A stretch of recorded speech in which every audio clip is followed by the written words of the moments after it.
Good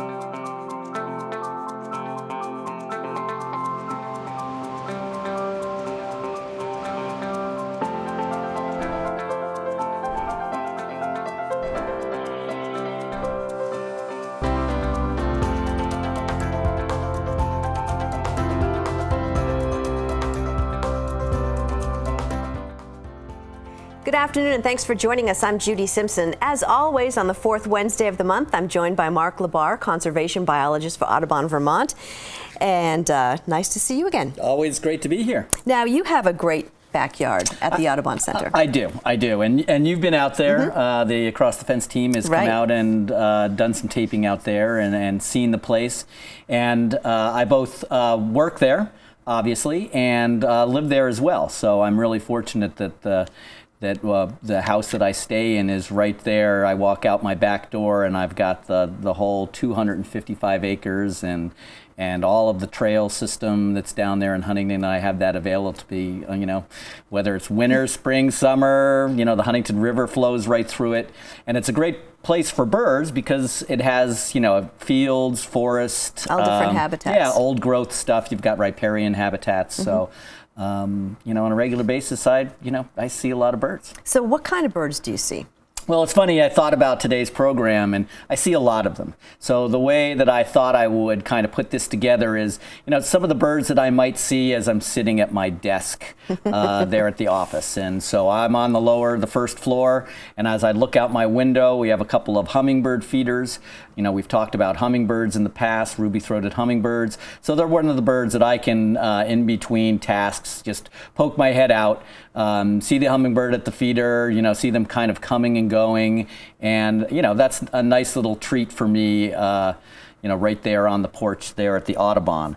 As we go back and forth to work and as I go in and out the doors, we have our phoebes.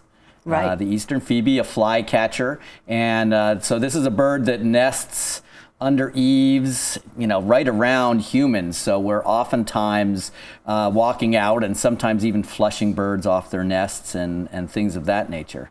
So, phoebes are a great bird, and you hear them, of course, all the time. Right. I can see them come, and they'll often, since they're flycatchers, they'll sit out on the railing in front of my window and come and catch flies that are on the side of the house.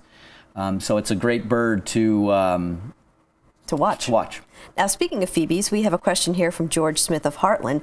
He says, for years, a pair of phoebes has had a family in our open car garage, say over 20 years, which isn't unusual. They do come back. Oh, yeah. And they always need to build a nest and or add to an existing one. So his question is, should I clean off each year's nest and let them form a new one or let them add to a previous year's nest? So phoebes do that. And it's kind of like we have this happen at the Audubon too, and you'll see nest upon nest upon nest upon nest, and things get tight.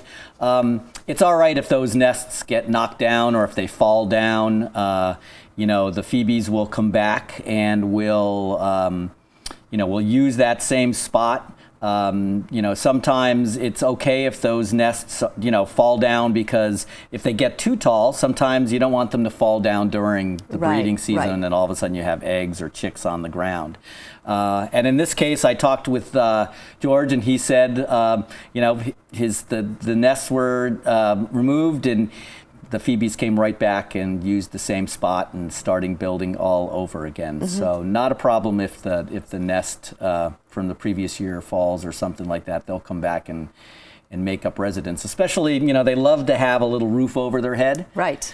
And things like he mentioned where, he put up a board in order to do that. That'll often allow them to, if it does get too tall, they can build adjacent to it. Best to let nature take its course. Yes, exactly. All right, what else do you see and hear from your office?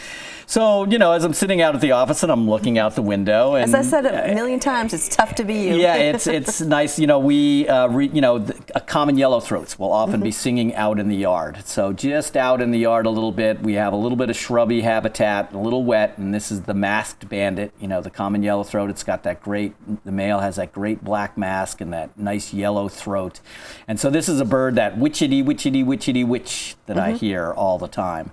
And a couple of years ago, we started a wildlife garden. Kim Gerton, our center director, and volunteers built this garden out back. And lo and behold, this year they were out there doing some work, and we found a common yellowthroat nest using that site. Now, what kind of things would be in the garden? This is, you can see there's grasses here, and we have a bunch of ornamental plants, oftentimes red plants that attract, again, hummingbirds. Hummingbirds will take advantage of that. So a diversity of kind of structure that you want to create within that, but also something that oftentimes can be quite nice to look at. So again, grasses and flowers and different forbs that'll attract various different birds and provide nesting habitat if you're lucky. Nice. And then, of course, you go a little bit further afield from my house, and what we start to see is indigo buntings and things that start to use early successional, this kind of regrowing habitat. And the indigo bunting, a striking bird. Yeah, you can't miss it. And it's great. The male is blue like this. I will say, over time, they have a very repetitive song. I can't really do it. It's kind of in pairs that that's not a great indigo bunting, but they will sing all day long. And so as much as I don't necessarily see them, as I'm sitting at my desk working, I often hear them throughout the day as they move around the habitats just outside my office window. And another one that likes the same kind of habitat, again, that early successional stuff. And this one you have to go a little bit further. I might have to go out on the deck at the office. I might have to walk out into the yard to hear this one. But the chestnut-sided warbler. And the chestnut-sided warbler is that please, please, please to meet ya song. They do some variations to that, but this is another, what I would call an office bird. And it's funny, at the Audubon office, you always see that office setting where people are talking around the water cooler and stuff like that. We don't have a water cooler, but it's often the case that people come in as they go about their day at work. Oh, did you hear this down the road? Or did you hear this? Oh, the chestnut-sided warbler singing. And the indigo bunting's going off again. So that's common conversation around the office. Nice. And then, of course, this time of year, yeah, it is chick season. You can see that first picture was a male. This is a female chestnut-sided warbler with a youngster. And this is the time of year that a lot of birds are spending a lot of energy trying to bring food to their fledglings or near fledglings, birds that are pretty near to fledge from the nest. And so we'll often see birds coming in or youngsters sitting around as well. Well, speaking of chicks, you have some advice for folks. Yeah, and again, this is baby bird time. And oftentimes people will call in. We get a lot of calls from people that a robin will be down, a young robin. It might not be able to fly, but it's on the ground. And the best advice is just to leave it there. Even though it's on the ground and not up in the trees, the parents will still attend to it. Yeah, they're still around. Right. And if you go and you pick it up and you bring it in, you kind of break that cycle. If you have really small birds and you can get them back into the nest, that's all, sometimes Phoebe chicks will fall out and you can get them up there. That's another thing that you can possibly do. You have to watch, though, because anytime you deal with migratory birds, there is the Migratory Bird Act, which, we have permits in order to do a lot of stuff. Right. But so ordinary people don't. Yeah, it's best to leave them alone. And if you have a cat, have a dog, keep them inside a little bit while that young bird is out there poking around your lawn. Now, you mentioned earlier that you live at the center. So what do you see around your house? So I come out of the house, and of course, we talk about robins, and the big question often with robins that we get is, I saw them in the wintertime, are they going to survive? And yet, they are probably one of the most common birds that folks will see out on their lawns. It's a great starter bird for kids, because they're very visible, they're big, the robin redbreast, and you can see them feeding while they're out there. So this is a bird that I see on my lawn flying back and forth all the time, as do probably a lot of Vermonters. Robins you can find in the woods, you can find downtown. A thrush that's really able to adapt to us humans. And we also hear a lot of goldfinches. So this is a male American goldfinch. They like to feed on thistle. Again, another bird we talk about in the winter as a winter bird. Right. But come summer, bright yellow, flying around. They have an undulating flight, and supposedly they go potato chip, potato chip, potato chip when they fly. So this is a bird that, stands out. The female's a little bit drabber. They nest a little later than most birds. But again, a great, backyard bird that we talk about more in the winter than we do in the summer, but certainly around here entertaining us for that. Well, speaking of goldfinches, here's a couple of pictures from Ann Campbell of Starksboro. Yeah, so I know Ann, and we happened to be at a soccer game, and she put these pictures, she sent me these pictures, which I thought were really funny when you think about goldfinches. And she had a goldfinch that was coming to her window on a regular basis, and so she started putting these little figures there.